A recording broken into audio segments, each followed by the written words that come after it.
जळगाव शहरातल्या श्रीराम संस्थानच्या माध्यमातून आदिशक्ती मुक्ताबाईंची पालखी आज पंढरीच्या दिशेने रवाना झाली आहे। पालखीला 152 वर्षांची परंपरा आहे। या पालखी सोहळ्याच्या माध्यमातून झाडं लावा, झाडं जगवा आणि पाणी जिरवा असा संदेश देण्यात येतो। ही पालखी पंढरपूरच्या दिशेने आता निघालेली आहे। या सगळ्याचा आढावा घेतलाय आमचे प्रतिनिधी सुमित देशमुख यांनी।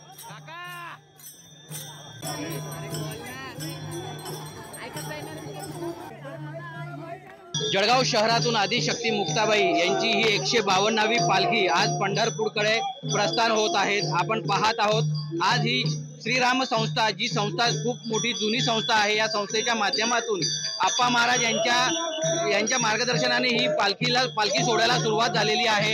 152वे वर्ष असून या पालखीमध्ये ज्येष्ठ नागरिकांसह तरुणांची पण या पालखीमध्ये मोठी गर्दी दिसते आहे। एकीकडे वारकरी संप्रदायाचे ज्ञानोबा माऊली तुकाराम हे जयघोष करत असताना आपल्याला दिसत आहे, तर शाळेचे विद्यार्थी देखील या पालखीमध्ये सहभागी झालेले आहेत। आपल्या सोबत गादीपती मंगेश महाराज जुडलेले आहेत। पालखीचं काय महत्व आहे? आदिशक्ती मुक्ताबाईची ही पालखी आज पंढरपूरकडे रवाना झाली आहे। विश्वाचं आराध्य दैवत असलेलं वारकरी संप्रदायाचं आराध्य दैवत पांडुरंग श्री परमात्मा श्री क्षेत्र पंढरपूर येथे आषाढी यात्रेकरिता जळगाव ते पंढरपूर, पंढरपूर जळगाव असा 54 दिवसांचा प्रवास आदिशक्ती श्री संत मुक्ताबाई राम पालखी सोहळा करत असते।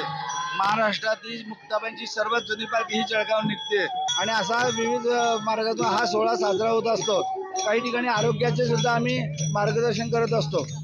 एकीकडे ही पालखी आज पंढरपूरकडे निघालेली आहे। पालखी चालत असताना ज्या मार्गाने पंढरपूरला ही पालखी जाते त्या मार्गावरती झाडे लावा, झाडे जगवा असा संदेश देत वृक्षारोपण देखील या ठिकाणी केलं जातं। सुमित देशमुख, लोकशाही मराठी, जळगाव।